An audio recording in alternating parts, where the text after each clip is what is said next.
हामी हुँदैनथ्यौँ भने, एमाले हुँदैनथ्यो भने 17 साल अस्ति नै आइसक्यो। तर यहाँ एमाले छ, त्यस कारण 17 साल आउन सक्दैन। संविधान भनेको एउटा पुस्तक हो, बलजफ्ती गर्यो भने च्यात्न कति बेर लाग्दैन। हामी सरकार छोड्न तयार छौँ, तर देशलाई तलमाथि हुन दिँदैनौँ। हाम्रो हामी सरकार छोड्न तयार छौँ, तर संविधान च्यात्न दिँदैनौँ। हामी सरकार छोड्न तयार छौँ, तर हामी लोकतन्त्र तलमाथि हुन दिँदैनौँ। तत्कालीन राजा मेरा पुर्खाले आर्ज्याको मुलुक भने, मैले भने अब त्यो कुरा त गाउँघरतिर गएर सोझा सिधा जनतालाई भने हुन्छ सरकार। अब हामीहरूसँग त के कुरा गर्ने त्यसमा। मौसुमका पुर्खा पछाडि थिए, लडेन, बाँचे, इतिहास लेखे, फलानाले लड्यो, फलानाले। हाम्रा पुर्खा अगाडि थिए, को मर्यो, को कहाँ के भयो, त्यो लास उठाउने पनि मान्छे भएन। हाम्रा पुर्खाको नाम पनि रहेन, किन मरिहाले। हाम्रा पुर्खाले चाहिँ आर्ज्याको होइन, ज्यान दिएर मरेर। हाम्रा पुर्खाले लडेर हो, मौसुमका पुर्खा त पछाडि थिए, त्यस कारण मौसुमका पुर्खा बाँचे। हाम्रा पुर्खा प्रचण्ड त बाँचे नि त, 17,000 मरे। बाबुराम त बाँचे, बाबुरामका छोराछोरी त बेलायत पढ्थे। हामी बेलायत जाने भिसा पाउँदैन थियौँ, बाबुरामका छोराछोरीले भिसा पाउँथे। कसरी होला, के जादु होला त्यसमा भन्नुहोस्। एउटा भूमिगत क्रान्तिकारी नेताका छोराछोरीको बाउको नाउँ त चाहिन्छ, बाउको नागरिकता चाहिन्छ, अनेक चिज चाहिन्छ। नागरिकता पाउन, पासपोर्ट पाउन, सबै चिज पाउन। यस्तो पासपोर्ट कुन पासपोर्टबाट जानुभएको थियो, कहाँ भिसा लागेको थियो, बाबुरामजी बताउनुहोस् त। तपाईँका छोराछोरीले बेलायतको शिक्षा, जहाँ कमसेकम 2-4 लाख 5 लाख महिनाको खर्च हुन्छ, छोराछोरी कसरी पढाउनु भएको थियो, कहाँको आम्दानीले भूमिगत हिँड्दाखेरि। हामीहरूलाई पासपोर्ट दिँदैन। पुलिस रेकर्ड खराब, प्रचण्ड बाबुरामजीको पुलिस रेकर्ड खराब हुँदैन। एमाले सरकारका बेला विकासका विरुद्ध, एमालेका विरुद्ध जुन हामीले देख्यौँ क्रियाकलाप, प्रचार युद्ध, प्रचार हमला जुन देख्यौँ, त्यो त्यसकै कुरा हो। हामीसँग धेरै सञ्जाल छैन, हामीले टेलिभिजन खोल्न सक्दैनौँ, किन त्यो करोडौँको, धेरै करोडको कुरा हुन्छ। हाई फाइवाला चाहिँ नयाँ नयाँ चिजहरू आइराखेका छन्, तिनीहरूको आवाज सुन्नुहोस्, ती को हुन् र तिनलाई कसले चलाएको छ भन्ने कुरा आवाज सुन्नुहोस्। के आवाज हो भन्ने कुरा यसै थाहा पाउनु। मलाई त पद नभई भएन, पदमा रस बस्यो, पद नभइकन त म बस्नै सक्दिनँ। हो यति काट्छ, यति काटेर अनि सुन्नुभयो, बुझ्नु भएन त कि बुझ्नु भएन, फेरि हेर्नु, फेरि हेर्नु, बुझ्नु भएन त, अब त बुझ्नु भएन त, अझै बुझ्नु भएन, ल फेरि हेर्नु। यो अहिले 5 दलीय गठबन्धन भन्ने छ नि, बर्खा राधे राधे लगाएका हुन् कि राम राम लगाएका हुन् कि कृष्ण कृष्ण लगाएका हुन् कि, यी सबै लोकतन्त्रका भक्षकहरू हुन्, बक्सीहरू हुन्।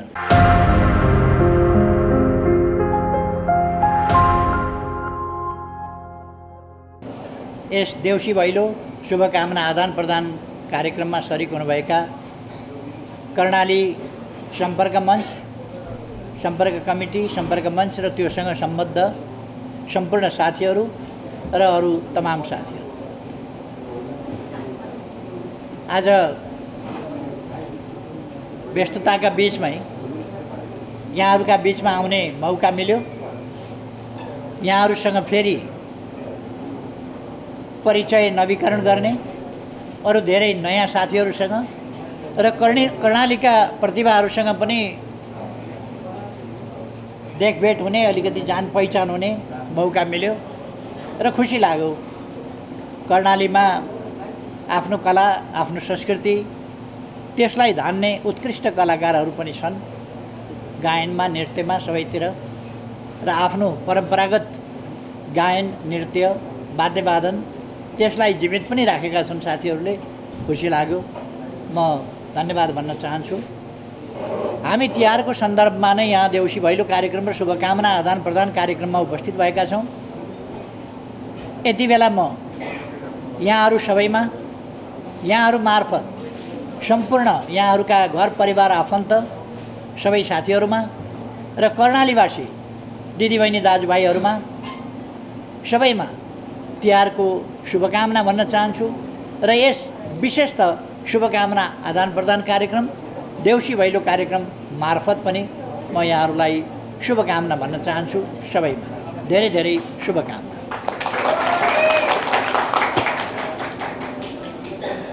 हाम्रा चाडपर्वहरू समयक्रममा निर्माण र विकसित भएका छन्। मैले धेरै ठाउँमा बोल्दा भन्ने गरेको छु, हाम्रा चाडपर्वहरूको असाधारण महत्त्व रहेको छ हाम्रो समाजलाई, हाम्रो समाजको रूपमा। बेग्लै आफ्नो पहिचानका साथ, आफ्नो कला, आफ्नो संस्कृति साथ र सामाजिक प्रबन्धलाई सुप्रबन्धको रूपमा, सुव्यवस्थाको रूपमा प्रबन्ध गर्नका लागि पनि हाम्रा चाडपर्वहरू, हाम्रा संस्कृतिहरू, हाम्रा गायनहरू, हाम्रा नृत्यहरू, यिनीहरू अत्यन्त उपयोगी भएका छन्। आत्मीयता, निकटता वृद्धि गर्नका लागि, परस्परमा निकटता, सामिप्यता र त्यसै गरेर जान पहिचान, विभिन्न प्रकारका विभिन्न व्यक्तिका विशेषताहरू, ती विशेषताहरूलाई परिचय, तिनलाई उजागर गर्ने, तिनको परिचित गराउने कामहरू पनि हाम्रा चाडपर्वहरूले गरेका छन्। हाम्रा चाडपर्वहरूले हाम्रो सामाजिक स्थिति, सामाजिक मनोदशा, हाम्रो समाजको मनोविज्ञान, हाम्रो समाज कसरी अगाडि बढिरहेको छ र कता जान खोजेको छ भन्ने कुरा पनि यसले देखाउँछ। तपाईहरुका यी प्रयासहरूलाई म धन्यवाद भन्न चाहन्छु। खास गरेर सामाजिक सुप्रबन्धका लागि राज्य व्यवस्था बनेको हुन्छ। त्यो राज्य व्यवस्थाले सामाजिक सुप्रबन्ध, कहिले कहिले सुप्रबन्धका नाममा समाजलाई अगाडि जान नदिनका लागि, यथास्थितिमा राख्नका लागि, अर्थात् राज्य सत्ता यथास्थितिमा राख्नका लागि, समाज यथास्थितिमा राख्न र आफ्ना हितहरूको यथावत सुरक्षा गर्ने शासकहरूले दुई प्रकारका प्रबन्धहरू गरेका हुन्छन्। एउटा प्रबन्ध राज्यको प्रबन्ध गरेका हुन्छ। यो चाहिँ कम्प्युटरमा हामी हार्डवेयर भन्छौँ नि, त्यस्तै हो। राज्यको प्रबन्ध गरेका हुन्छ, सेना मार्फत, प्रहरी मार्फत, अदालत मार्फत, जेल मार्फत, हिरासत मार्फत शासन गर्छ र आफ्नो सत्ता टिकाउँछ, आफ्ना हितहरूलाई सुरक्षा गर्छ र टिकाउँछ। अर्कातिर उसले एउटा कन्सियसनेसको एउटा पाटो हुन्छ, चेतनाको एउटा पाटो, त्यो भ्रमपूर्ण चेतना, गलत चेतना विस्तार गर्छ र योजनाबद्ध ढङ्गले राज्यले गलत चेतना, गलत विचार, तिनीहरूका लागि विशेष पण्डितहरू तयार गरेका हुन्छ, विशेष माध्यमहरू तयार गरेका हुन्छ र त्यो आजको समयमा चाहिँ अत्यन्त सशक्त ढङ्गले टेलिभिजन, रेडियो, आइटीका विभिन्न सेक्टरहरू, सामाजिक सञ्जाल, यस्ता अनेक माध्यमहरूबाट एउटा फल्स कन्सियसनेस, मान्छेलाई सचेत छु भन्ने लाग्छ तर सचेत हुन पाएको हुँदैन, सचेत हुन दिँदैन, त्यसलाई गुमराह गरिन्छ, त्यसलाई फल्स कन्सियसनेस भन्छ। उसले आफ्नो वर्गको हित, आफ्नो समुदायको हित, आफ्नो ठाउँको हित त्यो कसरी हुन्छ भन्ने कुराबाट उसलाई अलग राख्छ, ताकि विग्रह नहोस्, विद्रोह नहोस्, आन्दोलन नहोस्, परिवर्तन नहोस्, यथास्थितिमा आफ्ना हितहरू अगाडि बढाउन सकियोस्। र श्रमिक वर्गले आफ्नो स्थितिमा सुधार चाहन्छ, त्यो श्रमिक वर्गले चाहने आफ्नो स्थितिमा सुधार जो चाहन्छ, त्यसका निम्ति उसँग राज्य सत्ता हुँदैन। राज्य सत्ता नभएको हुनाले उसले सेना, प्रहरी, अदालत, हामी सरकारमा हुँदाखेरि पनि अदालत हाम्रै विरुद्ध प्रयोग हो। राज्यको हार्डवेयर जुन छ, सेना प्रयोग हुन पाएन, पुलिस प्रयोग हुन पाएन, अदालत प्रयोग गर्दैखेरि काम पुग्ने भएको हुनाले अदालतले नै परमादेश गरेर प्रधानमन्त्री छुट्टी, अर्को एउटा प्रधानमन्त्री जडान गरिदियो। यो चाहिँ राज्य सत्ताको यो स्ट्रक्चरल, सुपर स्ट्रक्चरका दुईटा पाटो हुन्छ। एउटा यो राज्य सत्ताको पाटो, अर्को चाहिँ आइडियाको पाटो।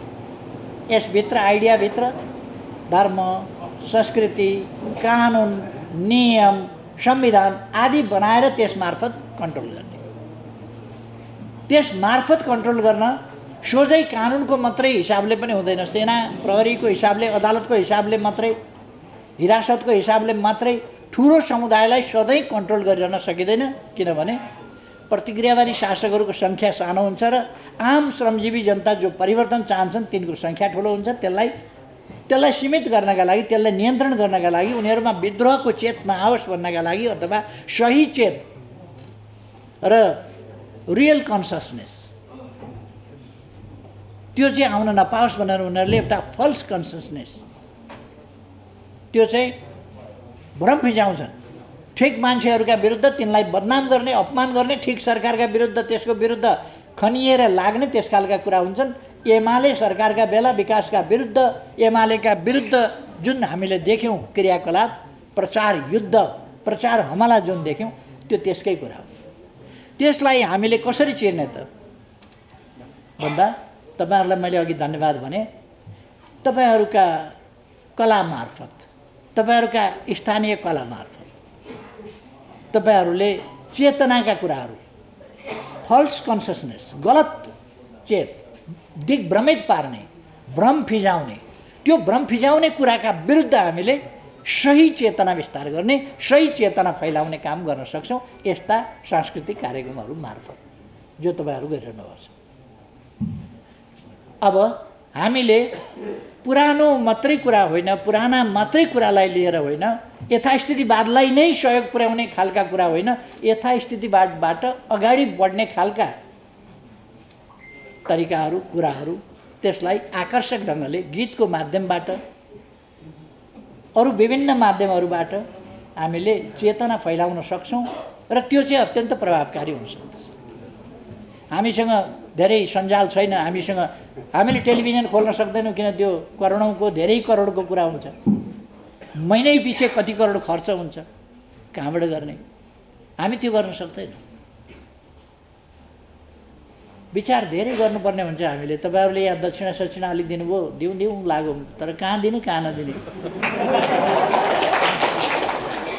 अब थुप्रै ठाउँमा पुगिन्छ, यहाँ दिने कि वहाँ दिने कि कता दिने कि आम्दानी थोरै छ, सीमित। हामीलाई त्यस्तो समस्या हुन्छ। अब टेलिभिजन कहाँबाट खोल्ने? हामीलाई आफ्ना नियमित फङ्सनहरू, महाधिवेशन जस्ता कुराहरू, पार्टीका फङ्सनहरू, सभाहरू, यसैलाई त गाह्रो धौ परिराखेका हुन्छ भने हामीले अतिरिक्त करोडौँका खर्च गरेर, धेरै करोड खर्च गरेर, 50औं करोड, अरब, 2-4 अरब खर्च गरेर हामी चलाउन सक्दैनौँ। हाई फाइवाला चाहिँ नयाँ चिजहरू आइराखेका छन्, तिनीहरूको आवाज सुन्नुहोस्, ती को हुन् र तिनलाई कसले चलाएको छ भन्ने कुरा आवाज सुन्नुहोस्, के आवाज हो भन्ने कुरा यसै थाहा पाउनुहुन्छ। त्यो टेलिभिजन खोल्नुहोस्, त्यसको आवाज सुन्नुहोस्, त्यसको आवाजले नै भन्छ कसले चलाएको, कसका लागि चलाएको, कसका विरुद्ध चलाएको।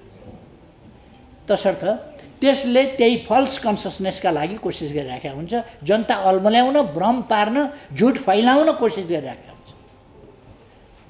फर इक्जाम्पल, मैले नाम मात्रै नलिए, त्यस्ता थुप्रो छ। अब मैले एक ठाउँ बोलेको थिएँ, एउटा नेताले उनलाई पद नभइकन नसक्ने, पद जहिले पनि त्यसका लागि उनले उपद्रव मचाइ गर्ने। त्यही भएर मैले उनको अलिकति अभिनय साथ भनेको थिएँ, मलाई त पद नभइकन भएन भन्छन्, मलाई त पद नभइकन, मलाई त पदमै रस बस्यो भन्छन्। त्यो कुरा भनेको थिएँ। टेलिभिजनले के गर्यो भने मलाई त पद नभइकन हुँदैन, त्यो त मैले बोलेकै हो नि त। तर यस्ता मान्छे छन्, यसो भन्छन्, पदका लागि काम गर्छन्, र मलाई त पद नभइकन हुँदैन, मेरो त पदमा रस बस्यो भन्छन्। हो, यति काटिदिए भन्छ, यति काटेर भरे देखाउँछ। मलाई त पद भएन, पदमा रस बस्यो, पद नभइकन त म बस्नै सक्दिनँ। हो, यति काट्छ, यति काटेर अनि सुन्नुभयो, बुझ्नु भएन त कि बुझ्नु भएन? फेरि हेर्नुहोस्, फेरि हेर्नुहोस्, बुझ्नु भएन त? अब त बुझ्नु भएन त? अझै बुझ्नु भएन? ल फेरि हेर्नुहोस्। तपाईँहरूले हेर्नुभएको होला, कुनै त्यो टेलिभिजनबाट टिकटकमा पनि यताउता पनि खुब आएको छ। अर्थात् त्यो सम्पूर्ण बोली नसुनेको मान्छेले त मेरै मुखबाट त्यो कुरा बोलेको त सुन्छ नि। यसरी भ्रम फिजाउँछन्।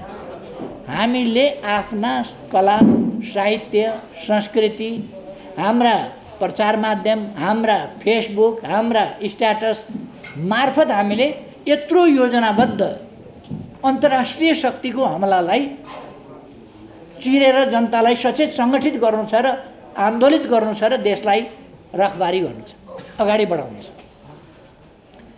हामी हुँदैनथ्यौँ भने म साथीहरूलाई दाजुभाइ दिदीबहिनीहरूलाई भन्न चाहन्छु, हामी हुँदैनथ्यौँ भने एमाले हुँदैनथ्यो भने 17 साल अस्ति नै आइसक्थ्यो, अस्ति नै आइसक्यो। तर यहाँ एमाले छ, त्यस कारण 17 साल आउन सक्दैन। 7 सालपछि 17 साल आइहाल्यो नि, आउँथ्यो यहाँ पनि।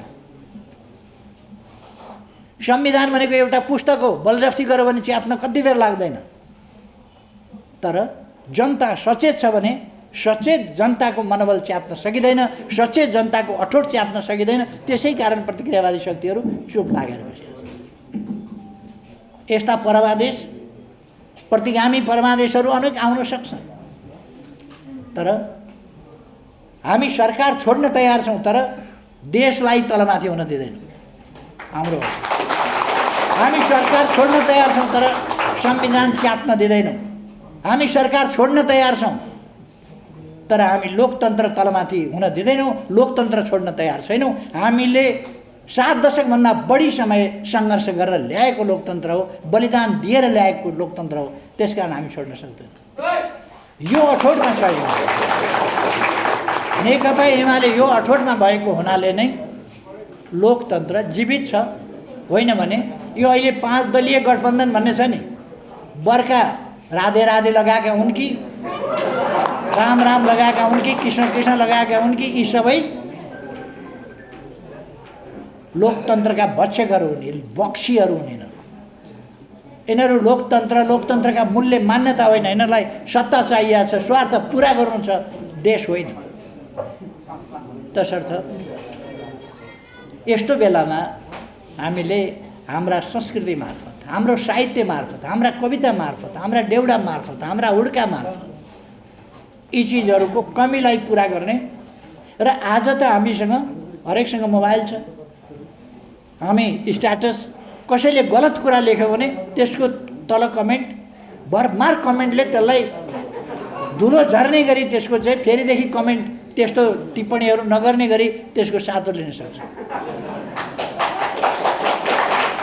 कसैले राम्रो लेखेको छ भने त्यसलाई उत्साहित गर्न सक्छौँ, हौसला दिन सक्छौँ, सकारात्मक टिप्पणी गर्न सक्छौँ। हामी पनि यस वारमा यथाशक्य सामेल हुनुपर्दछ र हामी ठुलो सङ्ख्यामा छौँ। ठुलो सङ्ख्यामा भएको हुनाले हामी सरिक भयौँ भने यो अहिलेको जमाना कसैमा भ्रम पर्न जरुरी छैन। टेलिभिजन मात्रै होइन नि, तपाईँले लेखेको स्ट्याटस हेर्छ नि मान्छेले, तपाईँले लेखेको कमेन्ट हेर्छ नि मान्छेले। त्यस कारण त्यस कमेन्ट मार्फत, त्यस स्ट्याटस मार्फत, त्यस हाम्रा अभियान मार्फत हामीले लेख्न सक्छौँ, अरू लेख्न सक्छौँ त्यस मार्फत। र यस्ता कुराहरूलाई हामीले कसैले रोक्न सक्दैन हो। त्यो भएर हामीले आज भ्रमहरूका विरुद्ध लड्ने जागरण, मनोरञ्जन सँगसँगै जागरण गर्दा मनोरञ्जनसँगै जागरण गर्यो भने त्यो चाहिँ धेरै सबल हुन्छ। एउटा सामान्य भाषामा कसैले भन्यो भने बिर्सिन सक्छ। गीतमा कुनै कुरा भनिदियो भने, कवितामा कुनै कुरा भनिदियो भने, छन्दमा कुनै कुरा भनिदियो भने, अभिनय साथ नाच्दै कुनै कुरा भनिदियो भने त्यसको प्रभाव चाहिँ नै गहिरो पर्न जान्छ। यसका लागि कर्णाली धनी छ। मैले विश्वास लिएको छु कर्णालीमा अब बर्खाको कर्णालीको छाल जस्तै एमाले छाल भएर कर्णालीमा उठ्नेछ।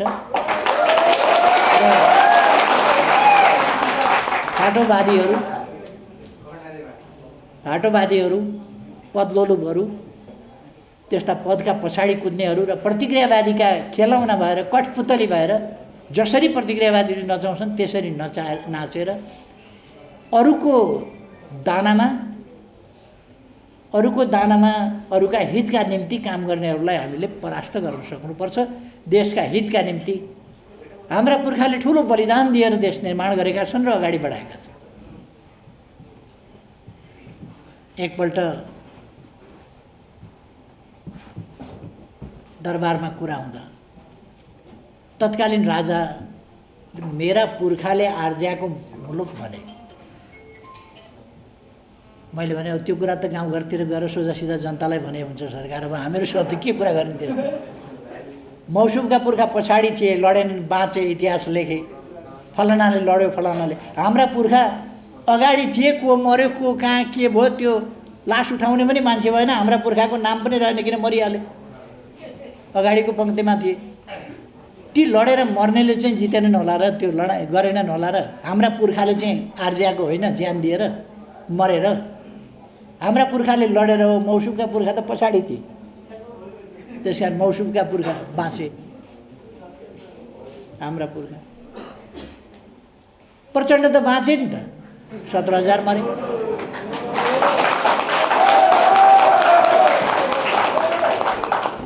बाबुराम त बाँचे, बाबुरामका छोराछोरी त बेलायत पढ्थे। हामी बेलायत जाने भिसा पाउँदैनथ्यौँ, बाबुरामका छोराछोरीले भिसा पाउँथे। कसरी होला, के जादु होला त्यसमा भन्नुहोस्। एउटा भूमिगत क्रान्तिकारी नेताका छोराछोरीको बाउको नाउँ त चाहिन्छ, बाउको नागरिकता चाहिन्छ, अनेक चिज चाहिन्छ, नागरिकता पाउन, पासपोर्ट पाउन, सबै चिज पाउन। यस्तो पासपोर्ट कुन पासपोर्टबाट जानुभएको थियो, कहाँ भिसा लागेको थियो, बाबुरामजी बताउनुहोस् त। तपाईँका छोराछोरीले बेलायतको शिक्षा जहाँ कमसेकम 2-4 लाख 5 लाख महिनाको खर्च हुन्छ, छोराछोरी कसरी पढाउनु भएको थियो, कहाँको आम्दानीले भूमिगत हिँड्दाखेरि। यतापट्टि नजाउँ, खालि मैले यसो सम्झाइदिएको नि साथीहरूलाई। त्यति उहाँहरू युरोप घुम्नुहुन्थ्यो, हामी त भिसा पाउँदैन थियौँ। यहाँ त पुलिसको रेकर्डले हामीलाई त पासपोर्टै दिँदैन थियो। मैले पासपोर्ट लिएको सांसद भएपछि, बहुदलीय व्यवस्था आएर सांसद भएपछि 48 सालमा मैले पासपोर्ट बनाएको पहिलोपल्ट। हामीहरूलाई पासपोर्ट दिँदैन, पुलिस रेकर्ड खराब। प्रचण्ड बाबुरामजीको पुलिस रेकर्ड खराब हुँदैन। खै तपाईँहरूले कर्णालीलाई जगाउनुहुन्छ, कर्णाली जाग्नुपर्छ, कर्णालीमा जनताले जित्नुपर्छ, कर्णालीमा भ्रमले होइन चेतनाले जित्नुपर्छ, कर्णालीमा अरूका दलाल र ठगहरूले होइन कर्णालीले जित्नुपर्छ, अरूले होइन। कर्णालीमा कर्णालीले जित्नुपर्छ। मैले विश्वास गरेको छु त्यहाँको नेतृत्वको साथीहरूले यी कुराहरूलाई बुझ्नुभएको छ, तदनुसार अगाडि बढाउनुहुन्छ भन्ने मैले ठानेको छु। अहिले म धेरै कुरा केही भन्न चाहन्न, मेरो अर्को कार्यक्रममा जानुपर्ने छ। मैले 2:30 बजेकोलाई 3 बजे सारेको थिएँ, कति बज्यो? अब देउसी कार्यक्रम भए त साथीहरू खेल्दै गर्थे, देउसी कार्यक्रम नभएर बैठक भएको हुनाले खेल्दै गर्न मिलेन त्यहाँ। त्यस कारण म अब छिटै जानुपर्ने भएको हुनाले म तपाईँहरूलाई धेरै धेरै शुभकामना भन्न चाहन्छु। अब देउसी कार्यक्रममा आइपुगिहालिएछ, कर्णालीलाई भएको हुनाले 25,000 चाहिँ म पठाइदिन्छु। साथीहरू सबैलाई धेरै धेरै शुभकामना छ। आज भर्खर प्रवेश गर्नुभएका साथीहरूलाई नेकपा एमालेमा हार्दिक स्वागत गर्न चाहन्छु। नेकपा एमाले देशका लागि बनेको पार्टी हो, जनताको हितका लागि बनेको पार्टी हो, अग्रगमनका लागि बनेको पार्टी हो, समृद्ध नेपाल र सुखी नेपाली बनाउने सङ्कल्पमा क्रियाशील पार्टी हो। यो पार्टी हाटहुट लाटलुटवाला मान्छे अल्मल्याएर झुक्याएर आफ्नो दुनु सज्याउनेवाला पार्टी होइन। यो देशका लागि काम गर्ने पार्टी हो। यसमा प्रवेश गरेर साथीहरूले बहुत राम्रो काम गर्नुभएको छ। तपाईँहरूको छनौट एकदम ठिक छ। लामो समय तपाईँहरूले दलहरू हेरेर नेकपा एमालेमा प्रवेश गर्नुभएको होला। नेकपा एमाले फुट्यो भनेका बेला, एमाले टुक्रियो भनेका बेला हजारौँको सङ्ख्यामा मान्छे प्रवेश गर्दैछन्। भोलि म विराटनगर जाँदैछु, त्यहाँ पनि प्रवेशै हुन्छ। 29 गते म धनकुटा जाँदैछु, त्यहाँ भीषण प्रवेश हुन्छ। अस्ति म झापा गएको थिएँ, 3000 मान्छे एकपल्ट प्रवेश गरे। त्योभन्दा पछि साँझ पर्यो, अर्को दिन प्रवेश गराउँला भनेर हामीले 1500 मान्छे प्रवेश गर्न ठिक्क परेकालाई अर्को दिन भनेर भाका राखेर छोडेका छौँ। अर्को दिन तय गरेर ती साथीहरूलाई पनि प्रवेश गराउँछौँ। म चितवन गएको थिएँ अस्ति, त्यहाँ पनि प्रवेशैको लहर छ, जहाँसुकै पनि प्रवेशको लहर छ। त्यसकारण म साथीहरूलाई भन्न चाहन्छु, पार्टीका नेताजीहरूलाई भन्न चाहन्छु, अरू पार्टीमा अल्मलिएका साथीहरूलाई हाम्रो कामै फल्स कन्सियसनेस, भ्रम फिजाउने कुरा, भ्रम चेतना भन्छ तर भ्रम, रङ इन्फर्मेसन, गलत सूचना, त्यसबाट भ्रम फिजाउने कुराहरूलाई रोकेर सचेत बनाएर सही बाटोमा अगाडि हिँडाउने हो हाम्रो काम। त्यसकारण मैले भनेको कुरा अलिकति फिलोसफिकल कुरा हो, तर यो फिलोसफी जस्तो लाग्यो र एकदम मैले सजिलो भाषामा बोलेको छु। कुनै फिलोसफी छैन। फिलोसफी भनेको एकदम सहज कुरा हो क्या, सरल कुरा हो, जसलाई सजिलोसँग व्याख्या गर्न सकिन्छ। अरू भेटघाटहरूमा फेरि म साथीहरूको बिचमा कुराकानी गर्नेछु। आज सबैमा धेरै धेरै शुभकामना भन्दै कर्णालीको भलो होस्। धन्यवाद।